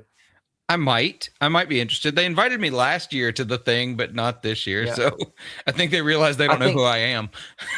I don't think it's. It is like last year. I think it's just them unveiling all this stuff in the room upstairs. So I don't think it's like the big event it was last year. I'd be down. I'm going to be up there anyway at the Gibson room where they're not invite only. Okay. Well, they haven't got a bar. Well, no. I like those. I like the red one. I like the red and the blue one. Yeah. Yeah. Nice. Very nice. I think it's a good move for PRS. Yeah. So this is interesting. This is the new Electro-Harmonix effects interface. This is basically a way of getting your guitar pedals inside your DAW. Ooh. It's an interface for your pedal board. It's effectively what it is. It's an audio interface. Does anybody remember the Big Muff plugin pedal? No. It was a Big Muff that came with software, but it was also an interface. They announced it like 2 years ago, and nobody effing bought them. This is the same thing, just without the Big Muff part of it. That's what this is. It's a different interface, but the idea is still the same. It's an interface for your pedal board. Right. Okay. So that's not such a big deal because we've all got those. They're called line inputs and guitar level inputs on our interfaces. Yeah. Well, I think the idea for this is it's a, if you have an interface that's like a proper interface, like I'm not putting my Apollo Twin on a pedal board, right? The idea is that you can now use the plugins in your DAW live plugged into this by one USB-C cable. Okay. I get the idea. Oh, yeah. I thought the other way around. It works the other way around as well. It works both ways. So I watched the demo video on it when it came out because I was driving and I could put it on and just listen to it. It's an interesting concept. It's got some. So if you've ever used the radio units that allow you to put your pedal board into your effects rig as well for like recording into your DAW, this does that as well. So you can do a couple of different ways. I think it's fine. But at $380, I feel like I could do the exact same thing, not needing the specialization of putting it on a pedal board with like a Volt 286, something half the price. Yeah. But we'll see. It may be a rage. People may absolutely flock to this. More and more people are using their effects in their computer or trying to use their plugins live. Hey, now you can play that Neural plugin, that John Mayer plugin live using this on your pedal board. Hey, that's true. Yeah. Great. The other thing, everything else is just we've dealt with. The other thing is, the release of the mod shop, the Bad Cat mod shop, Hot Cat 50. So it comes in a head and a combo. It's really good. It's well worth checking out. How much is it? How much are they? They are, well, in the UK, they're supposed to be 2,200 for the head. Although if you go to Thomann, I think they're about £1,900. Okay. So the prices seem to be the price that I was told by Bad Cat was 2,200, but Thomann have them cheaper. So and that's me out. All right, I've got the head at 2,500 here in the US. It looks like according to Premier Guitar. Okay, so about that sort of price. Really good. Well worth checking out. Let's power on through. Keith, hello mate. He said you may want to sync your phone and wipe it before traveling, or leave it at home and take a dummy phone.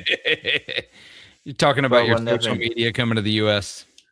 I think we're okay. Yeah, I think you're fine. I think I'm all right. I don't say anything bad. Rack Revival. Hi guys, I'm a bit late. Have you covered the new 8? Yeah, there we go. Great timing. Yeah, look at that. Yep.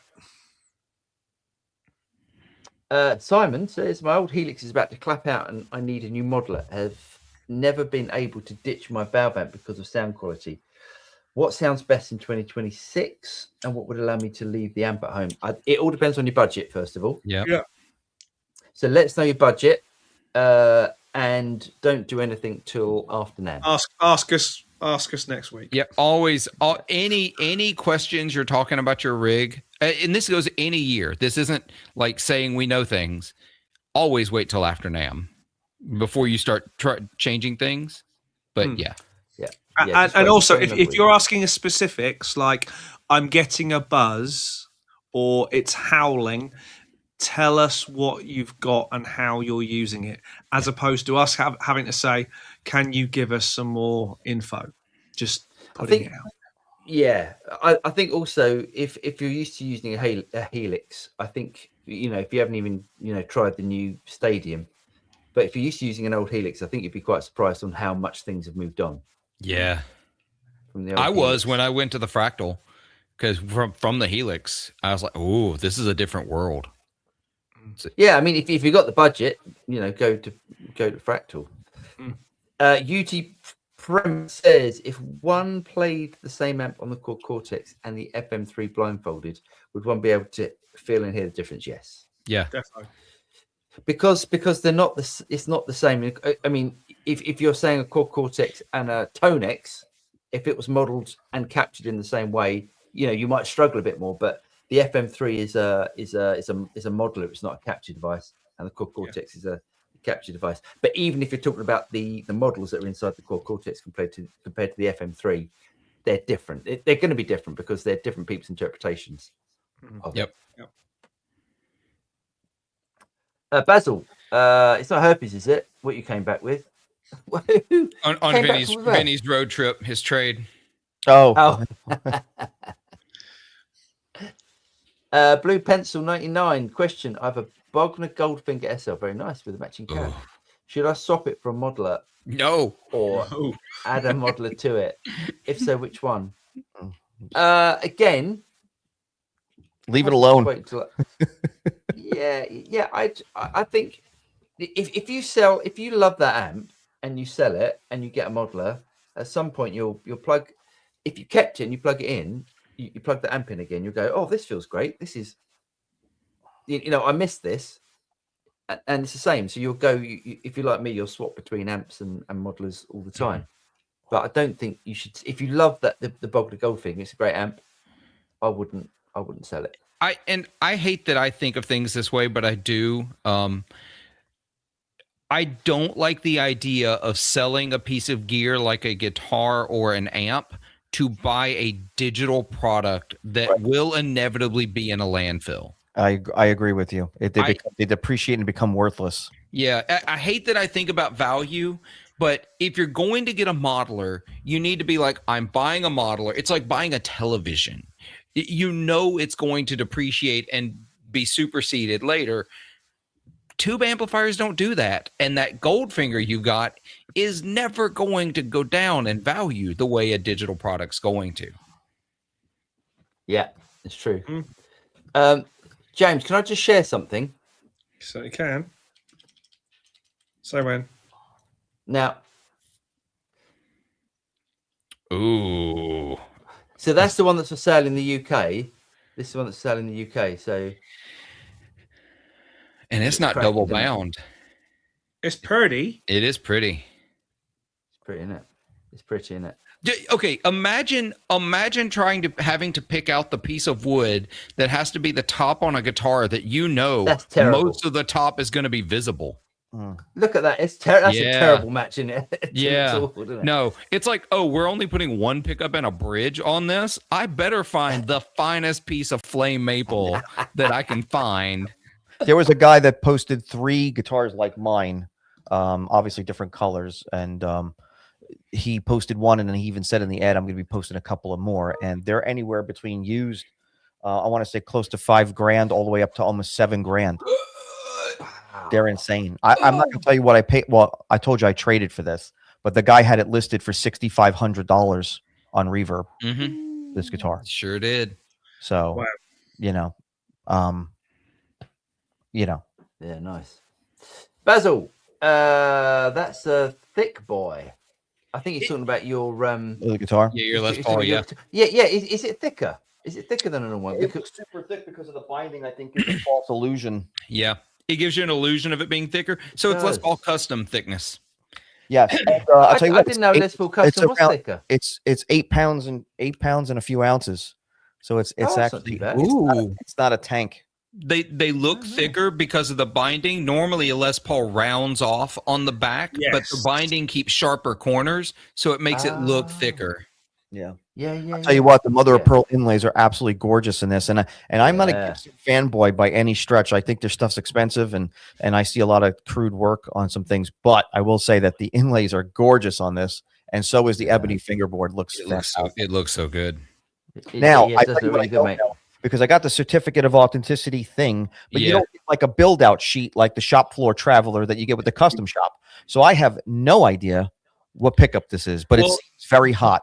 Well, you like the way Fender does it with their traveler sheet. Gibson doesn't even do that. I've never seen one. I wish they did, because then I would know what's in here. So now I got to pull a Trogley and unscrew the whole damn thing apart to look at it. Especially since it was made to measure. You have no idea. Yeah. You're not allowed to sell that guitar without consulting me first, by the way. Well, I had this thing. I was telling my wife last night. I'm like, I can't believe. I was like, I don't know what the hell is wrong with me. I was like, I'm going after work. I'm gonna drive all the way down there. It's like 3 hours in the car, back and forth at least. I'm like, what the hell? And she's like, this is how you know you have an awesome wife. She goes, babe, relax, listen to some music, drive down there. It's new guitar day. She's like, enjoy it. I'm like, damn.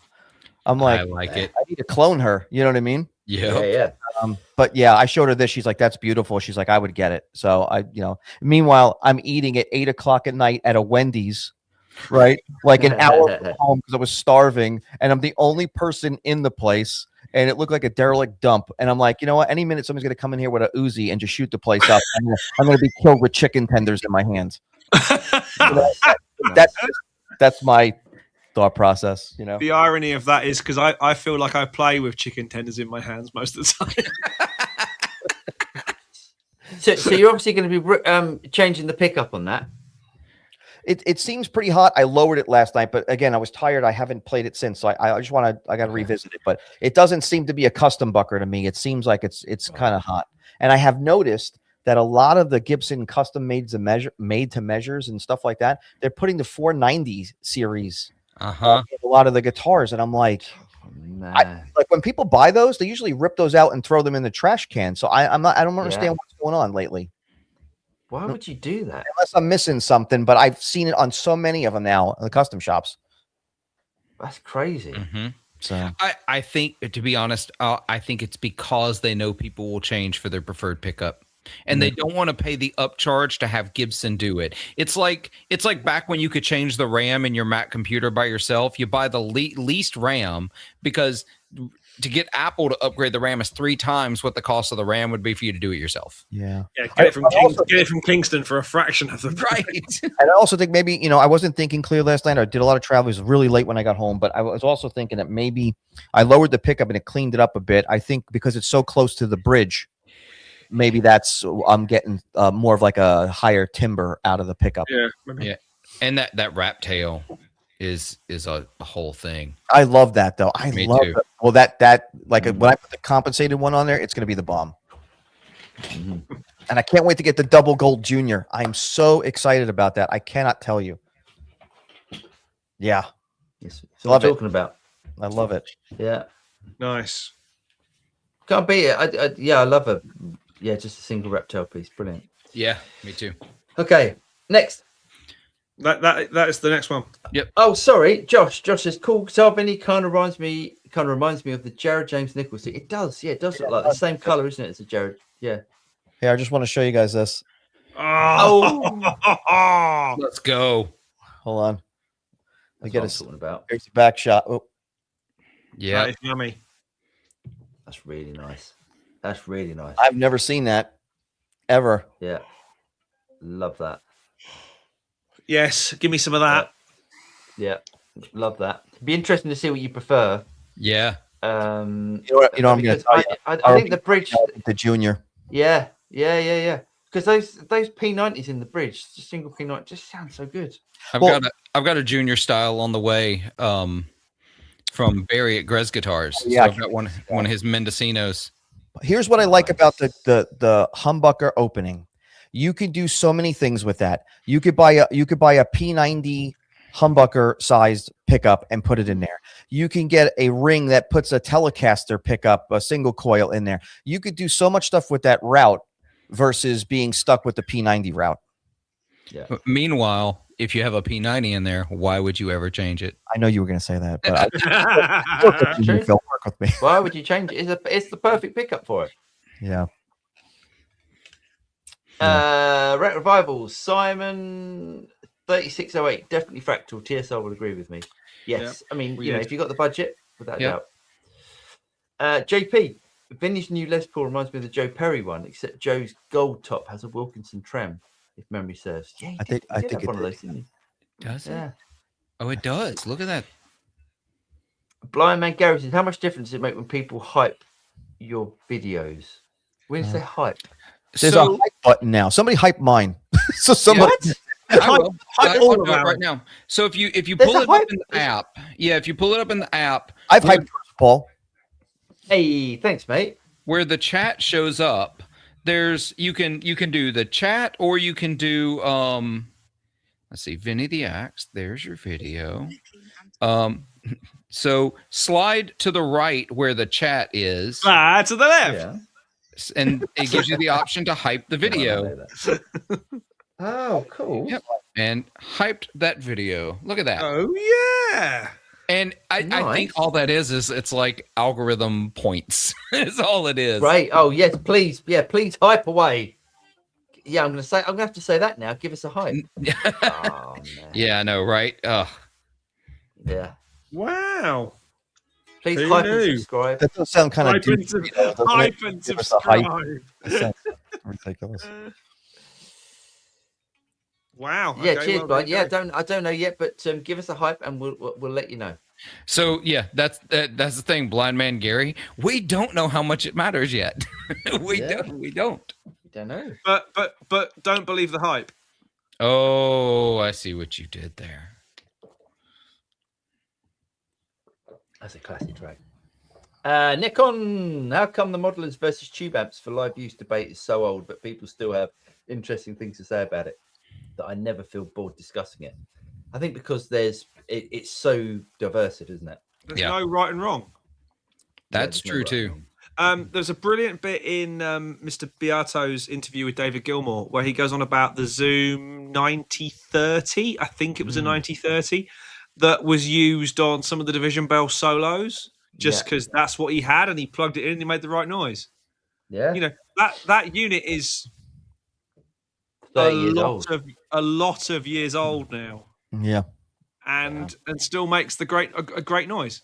You could say it makes a great noise because Mr. Gilmour makes a great noise. Well, and that's the thing too. I've had some great players come over to my house and play on my stuff, and then I look at it like, damn, you know. That's the real reason you don't let people play your shit. Yeah. Yeah. But it is a lot of it's in the hands, man. Blind Gary, don't forget to like the video. Cheers, Blind Gary. Yeah, give us a like. Give us a hype. It really helps. I was sounds terrible. Greg and I were talking about the. Do you remember there was that Paul McCartney got greatest hits, and I can't remember what it was called, but I think it was called. Hang on. But basically, I was listening, going, that sounds like Dave Gilmour on one of the. That definitely sounds like Dave Gilmour. It's definitely Dave Gilmour, and I can't remember the name of the track now. But I was thinking, did Dave Gilmour feature on one of McCartney's solo tracks? And I was like, do you know what's funny? I'm so retarded that I didn't know Sting was singing on. Don't say it. Don't say it. You say it. Money for Nothing. Money for Nothing. I had no idea. All those years until I bought it on vinyl and played it on the stereo at home, and I'm like, is that Sting? And then I'm like, how did I not know this? I had no idea all these years. No idea. I'm dumb, I guess. But I now have to look. Can you do the next question just because it's just that's it. You can look up all you want. Right. Rack Vival said, not to brag, but I'm so blown away with the quality of my Tyler, the Wilkinson VS100 including. Have you guys ever tried one? Yes, the VS100. I think that's the same as what you've got in your Eggle, James. Yes.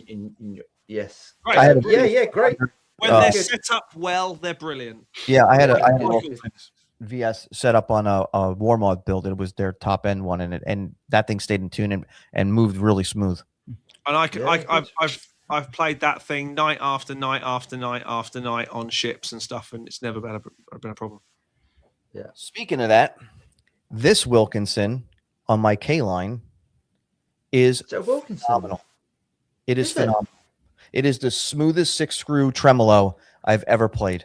That's the same Wilkinson that's on my Novo Ceres S. It's what they put on those early on. Same one. Did they? Wow. It's stellar. I hate those saddles though, because they got the screws that poke up and stab my hand. Well, you saw my video when I did my telly. I love my new saddles on the telly. Yeah. I've actually played it now. This is what I can't understand about Wilkinson, because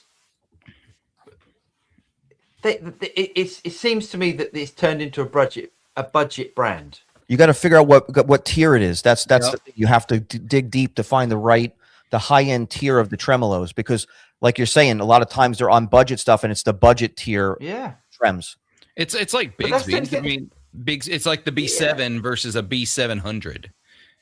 The 7 is the good one. The 700 is not worth the cast that it was cast into. Yeah. Right. Okay. With the Floyd Rose stuff, right? Same thing. Yeah.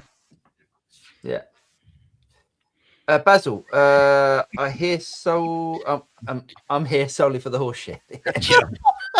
So's my dog, mate. So's my dog. And honestly, you can walk out my front door and there's horses everywhere. And so you've heard the expression London where the streets are paved with gold. Oh, sure.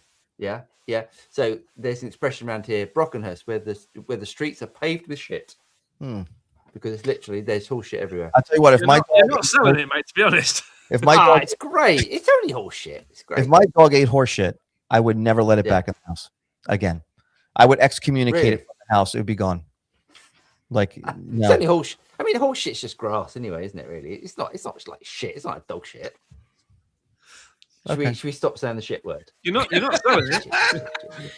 Well, you don't monetize this, and YouTube's told us they don't care about it. True. So. That's true. Yeah. Yeah. I just don't want to offend anybody.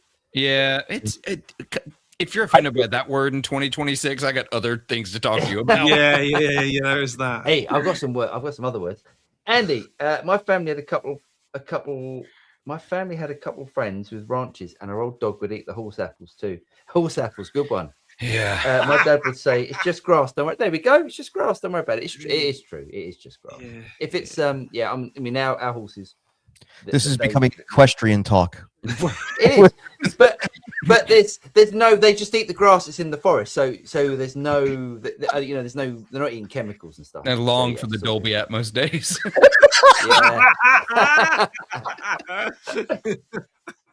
When you come and visit, if you ever come and visit, you'll love it. Oh, I mean, I know there's. I know we've been accused of talking crap and talking shit a few times, but this is taking it to a whole other level. Sorry, yeah. Josh, read tone suckage. You might want to consider a loop switcher. There we go. Yep. Nikon, in a miserable world that you're allowed no pedals at all, what would be your amp of choice? Amp of choice. But I mean, it sounds obvious because I've just reviewed it. But that Bad Cat Hot Cat 50 is pretty versatile. Matchless. It's matchless for me. That matchless. I like to try one of those Z-Rec, the Z-Rec Juniors. I like to try one of those. I think I would be happy plugging straight into that. They're really good. Yeah, they're really good. But you have to use your volume control with that than if you can use it as a single amp. But yeah, it's great. No pedals. I think it'd have to be the Two Rock Bloomfield Drive. That way I get reverb and I get a second gain channel and a boost. So nice. Or do you know what? Go on. Do you know what? The daft thing is, though, I mean, I know it's the new toy, so of course it's going to be the new thing. That JCM 800 sounds so good. Just as a what are the noises I need? I need a clean. I need a dirty. Jobs are good. There were some comments about that on the there were some comments about that in the comments. About what? About just the difference. Just that that JCM 800's got diode clipping, so it's not a proper JCM 800 and all that sort of shit. And So it's does like, your pedal on the floor. Exactly. Yeah, damn right. Yeah. It's unbelievable. I could not give the daft thing was there were as many people saying, I prefer the JCM, it's a proper sound over the Friedman, as there were people saying, the Friedman's better than. I'm like, to be fair, they've got exactly why we made the video, to start that level of conversation. Yep. And remember, this is all important. So when you're playing at a club or a small venue, the drunk dumb bitch in front is worrying about the diodes. Remember that. So true. He's right. He's so right. So true. Blind Man Gary said, "Don't worry with my eyesight. I've stood in it all barefoot." Oh God. Is this a review of Pet Sounds? Says Derek. It is. Skip the next one. Yeah. Skip the next one. Chaz, he said, we have 1.4 meters of snow, which is 4'7". About 50k, 30 miles south of Buffalo. Luckily, we had tractor to move most of it. Safe travels. Wow. You're gonna love being in California next week, aren't you? Yeah. I mean, dude, we're gonna love being in California next week because it's 24 degrees. Yeah. As opposed to our minus cooling 6. down. Our Airbnb down. I've been looking. Our Airbnb has a pool, and like if you want to heat it, it costs you extra. I'm like, nah, it's warm enough. I'll swim. It's fine. Yeah. Oh, nice. Jim, I'm going to be staying. Where are you staying? So I'm going to be at the Ramada, I think, and it's going to have the chalk line of the dead hooker on the carpet, I'm sure, in the room. That's what I got. I got the special room. Nice. Special room. Nasty. Jim, okay, you what only lower have to sleep there. Sorry. What lower cost studio headphones would you guys recommend for around $100? I mean, there's loads of great headphones for around that sort of price. The only reason I jumped out is to grab them. Oh, good. Sennheiser, mate. I mean, Bayer, Sennheiser, whatever. Check out these bad boys. These are Austrian Audio. And they are. Oh God, I can't even see. Excuse me. Hang on a second. They're high X20s, and they're not the cheapest ones they do, but they do sound really, really good, really nice. Next time, put on your specs, Grandpa. Yeah. But if you're looking for tracking headphones, I also recommend the Sennheiser 280 Pros. I think is the ones I have, a couple of pairs of them. Or if you want to go with what everyone in professional studios used to use, Bayer DT100s. Yep. Yeah, but make sure you get the right impedance. The right impedance. Oh, God. They can sound terrible if you don't get that right. That is true. The App Limits Rocks Goto bridges have a thing called the FST mod. I don't know. I haven't got a clue what that is, and I've got loads of Goto bridges. Interesting. I'll have a look. at that. Yeah, Josh says loop switcher will take stuff off her. Loop switcher it is. Yeah. Make it even bigger, mate. That's make it just that bit more complicated. Yeah. DMAC, thanks guys, much appreciated. Anytime. Guitar Buddy, Kiesel, HF1, Alan Holdsworth, Fat Boy. Great, Jazz. That's not a bad idea. Is it? Well, I had a couple of those. Is it guitar? Is it guitar shape or is it block? It looks like a telly. It looks like a telly. It's got a twin beam suspension in it, so the top and the bottom are kind of like not in contact with each other. It's like floating. But I've had a couple of them. One didn't sound good at all, and one was good. And I sold it years ago. It was a Carvin. One I sold was really good. I will say this: you have to be. I mean, I guess it's good for jazz. But it's got a 20-inch radius board. Oh. So if you're not ready for the 20 radius board, it's like playing on a plank 2x4. Yeah, it's like a 2x4. So also, does Holdsworth look like a math teacher to anybody else? Holdsworth always looked like a math teacher. No, you know who he looks like? Remember the Professor Hawking? Not Hawking. What the hell was his name for the movie War Games? Yes, he does. Professor Falcon. Was it Falcon? Yes, the character. Honestly, that is the worst looking thing I've seen in my life. That is get ready. You're going to NAMM next week. So coffee tables will be everywhere. Oh, I hate the look of that. Yeah, it's fine. Oh, Ben's gone. Did it again? Did it stop? I haven't touched anything. Well, I didn't. That was you. I clicked my screen to go away, and then you clicked Vinny. I think it moved where Vinny was, and therefore you clicked that off. I didn't even know I was gone. Al Gears says, "Hey up, chaps! I'm a bit late to the party tonight. Apologies. Stuck in Munich drinking German beer. Oh, nice. What a horrible life. Doing? I'm so sorry, Al. Oh, German beer, nice. Anyone flying to the US from the UK, do remember up to 72 hours before you fly, there is an extra bit to do on your airline ticketing thing that you have to fill out. What? Just log into the Virgin website after 72 hours before you have to. There's another form we have to fill in. Oh, brilliant! God. Yeah. It's like they don't want us to come and spend our money over there. I know. It's weird, isn't it? What is going on? Mark Doolan, 3424. Never realised power supply affect tone that much. Better upgrade from a cheapy Chinese. Oh, well, just from noise. Yeah. Just from noise more than anything else. And if you're not getting the right current going to the pedals, it's going to affect the tone. Massively. Mm-hmm. Electric Owl works. How about a PRS McCarthy SC56 as a jazz guitar? Heavy, though.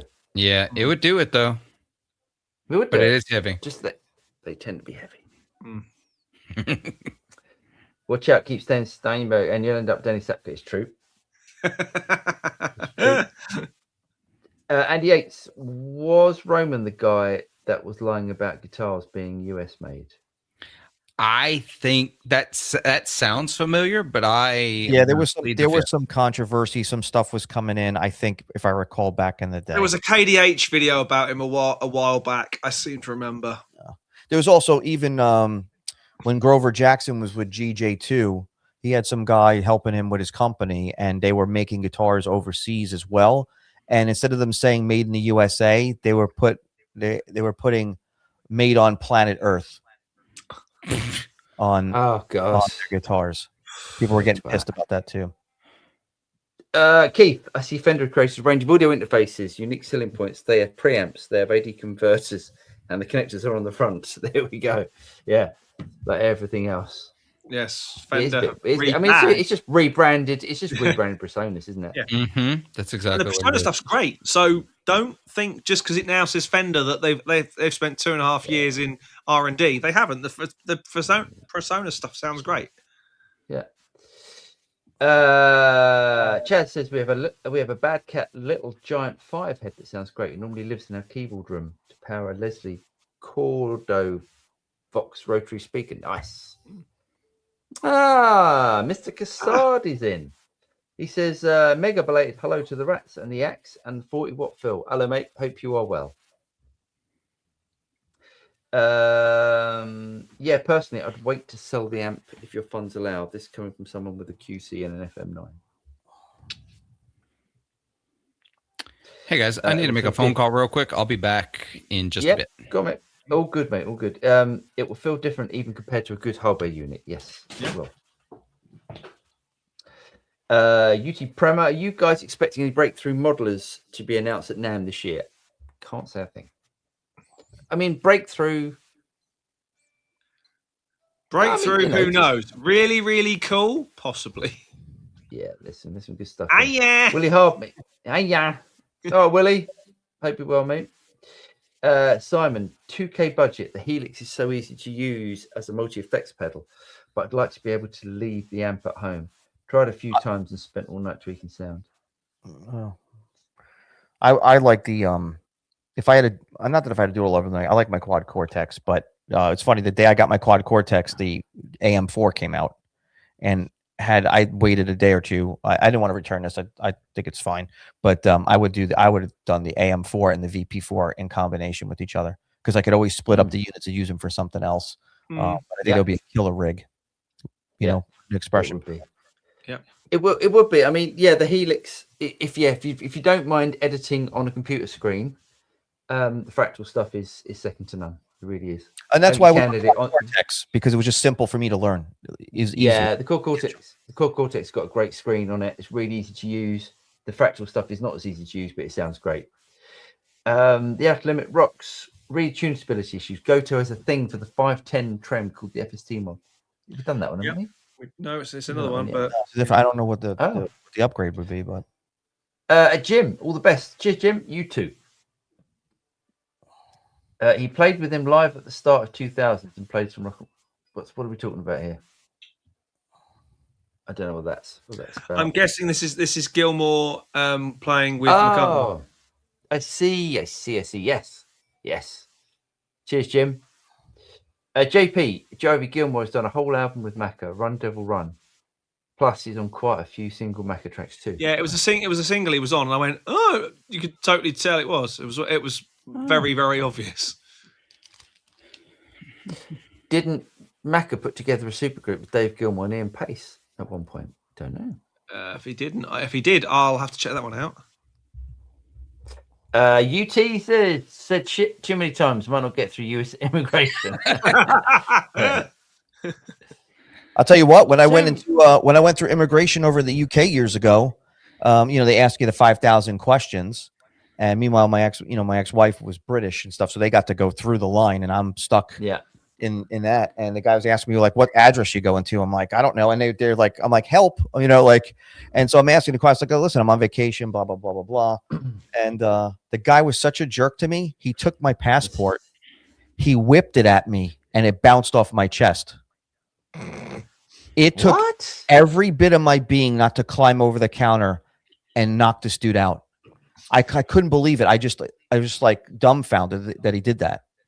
This is going back several years, but yeah, it pissed me off. I was just like, this guy's an ass. I think I'd have gone through and then asked to found someone and asked to speak to his superior. But after you've gone through, yeah.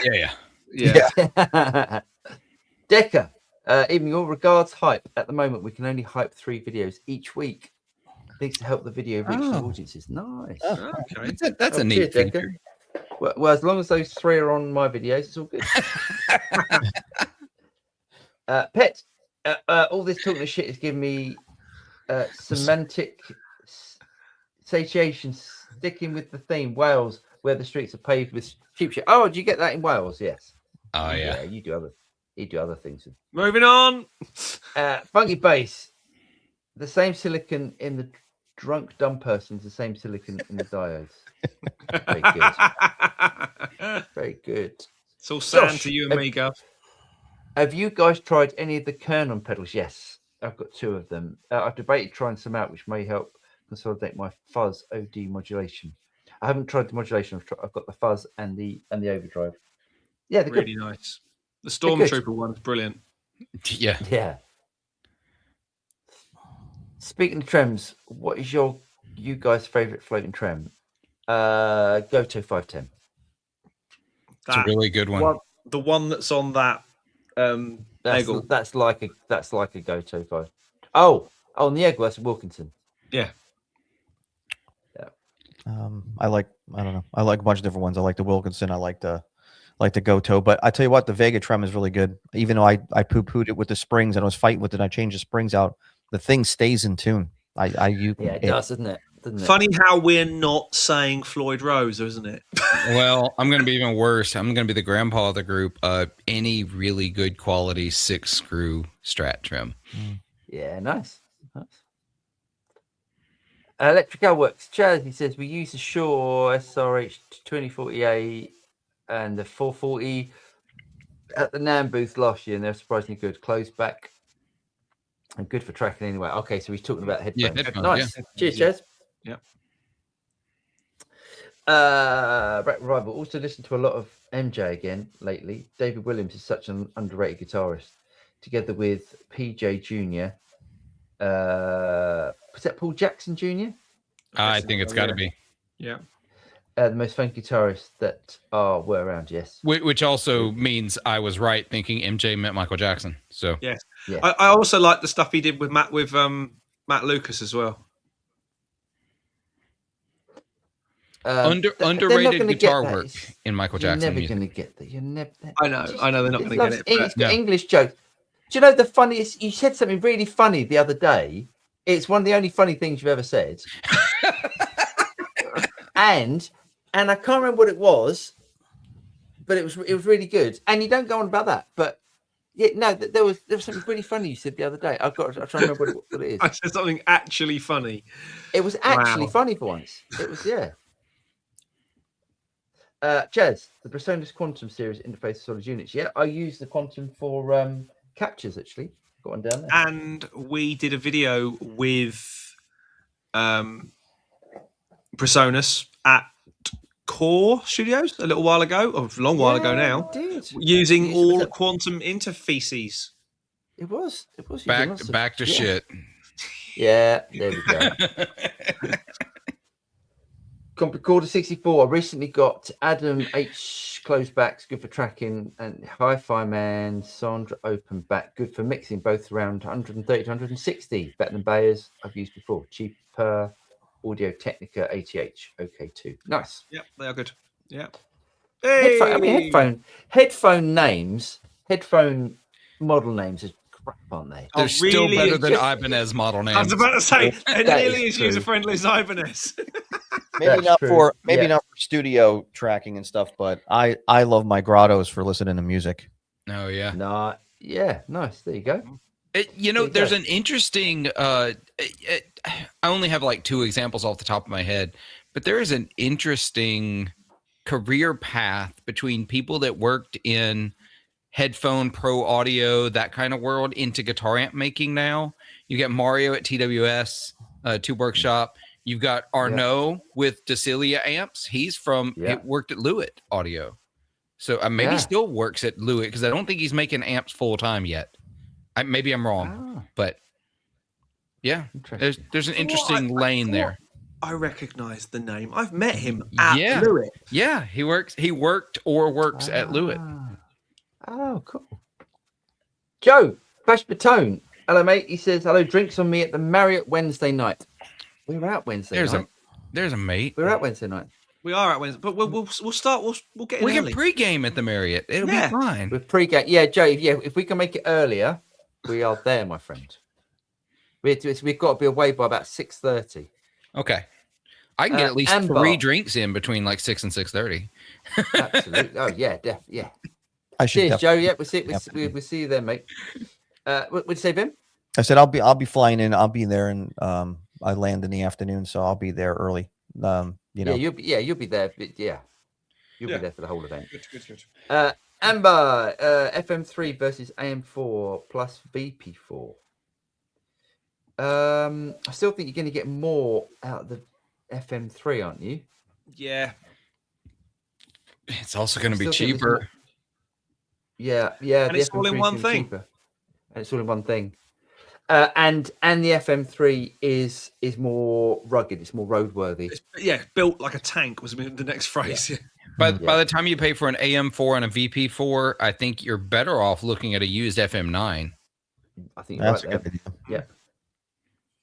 Andy Yates, entry to London at Heathrow is all automated these days. They do the photo and the doors open. No cool stamp though. Not for all Americans, and depending on your visas and all that sort of stuff. It's for us. Yes, we can go for it. Yeah. Chad says I still like some of the amp sims from my 20+ Roger Lynn Adrenaline unit. Great effects too. Nice. I mean, 20+ years old. Yeah, that's cool. Yeah. Bunker Bass, they've replaced the immigration guy with the machine now, so you can enjoy your revenge now. So maybe it's not. Maybe it's everything is automated now. I never forget that trip, because that's when Gatwick Airport started their first automated baggage system. It was in the news. It shut down the whole airport, and we were lined up all the way out in the parking lot. And they had runners running up and down the lines of people outside of the airport, shouting out your flight names. I didn't get my luggage for 2 weeks after that when I came home. Yeah, it was nuts. Willie Hardmeat Fisher 2027. Lake Burn. Don't know, Willie. Let us know what you're going on about. Graham, I had 2 very, very dodgy experiences at immigration at Detroit Airport and the land border going from St. Stephen, Canada into Maine. But those are stories from another day. I heard a great story while we're talking immigration real fast. I know we're running late, but a buddy of mine knew a guy that used to play with Gatemouth Brown, the blues guy from Texas, right? And they were going to Canada, and they got stopped at the crossing, and they are going through the tour bus. They like stop them, get them out. They're like checking the tour bus, and Gatemouth's aged at this point, like late 80s or nearing end of life before he passed. And he said, looked over at the guy, like the agents are all going through the bus, and like, what are they looking for? And he said, contraband. He said, contraband. He said, drugs. He said, drugs? Oh, I keep that in my sock. Amazing. Oh, I know. JP, Aussie Customs asked our drummer if he had a criminal record. Oh, didn't know you still needed one for Aussie joke. They deported him. And then, wow. The daft thing is, that is the sort of one-liner I'd come out with. That's brilliant. If I could need to get a sense of humor, that's funny. Stories, not stores. James dropped a funny. I don't believe he put it's true.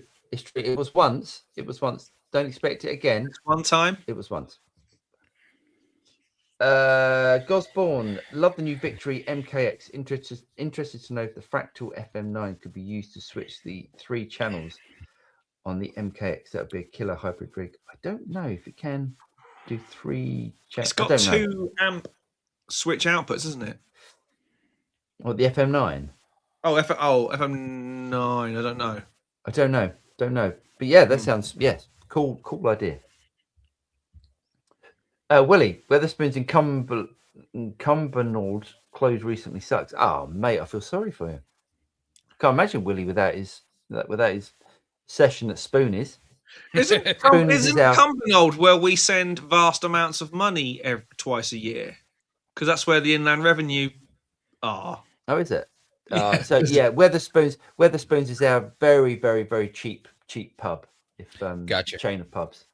Very cheap. Opens very early for those who require alcoholic sustenance early and closes quite just to get you going. Yeah. Oh, so it's basically an airline bar that's not at an airport. Yeah. Yeah, and they're at our airports as well. Oh, love it. Yeah. There's nothing better than a 5:30 a.m. beer at an airport. But all bets are off. All bets are when you get to an airport. James always does it. He has a beer and a coffee, and I'm like, mate, it's like 6 o'clock in the morning. What are you doing? That's how you start the day. Yeah, coffee and a Guinness. You just look like a tramp.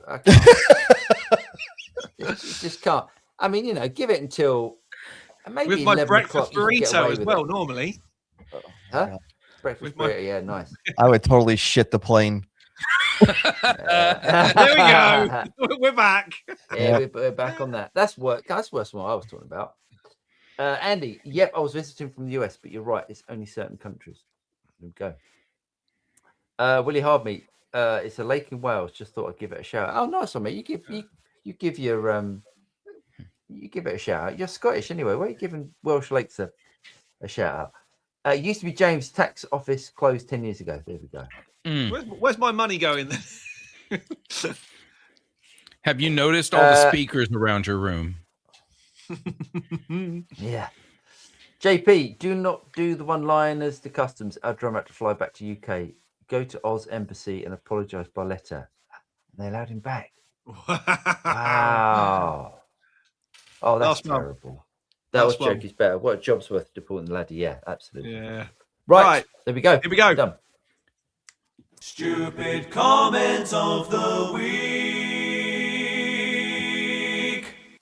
We have had a post bag full of them this week. People have gone crazy after Christmas. It's like you were storing them up for 2 weeks. Yep. Yeah. Something in the water this week, just in general. Yeah, it's weird, isn't it? Anyway, yeah. So this was a video about a Les Paul that I took the pick guard off, and he went, I started to enjoy the video until you started to yank that pick guard off. I just don't respect that, to put it mildly.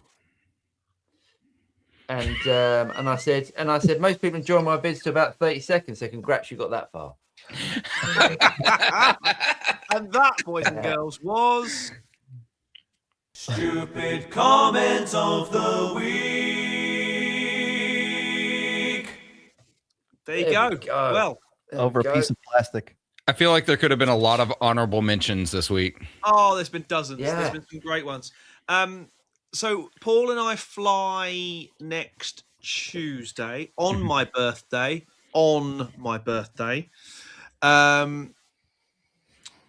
So by that theory, I'm dragging out my birthday for at least the next 3 days, because otherwise I get to spend it in a tin can with a bunch of sleeping people. We will do our very best. We haven't quite worked out what we're going to do for the live show from the show. The show from the show. We won't be able to do it. We won't be able to do it on Wednesday, will we? No, because we'll be at the pre-NAMM Jam. Yeah. And then Thursday we've got plans. It's probably going to be a Saturday night type thing. Saturday night in the bar. A NAMM wrap. Oh, we could do that again. That's always fun. Yeah. That's quite fun. Yeah. Yeah. Okay. But we'll let you know. We'll put posts out on all the usual social media platforms about what we're going to do. But we will work our magic to try and get loads of content out for you next week. There's some really interesting stuff going on. Let's say loads of stuff we kind of already know, but we can't talk about. So we will see you at some point next week, live from the slightly warmer climes of Southern California, where it never rains, apparently. But from myself and that man there. Wrong way. That man there. We will all see you next week from the NAMM show. But for now, it's good night from me. Good night for me. Good afternoon for me. Yep. Good evening. And we'll see you very soon. Good night. Bye-bye. Peace out.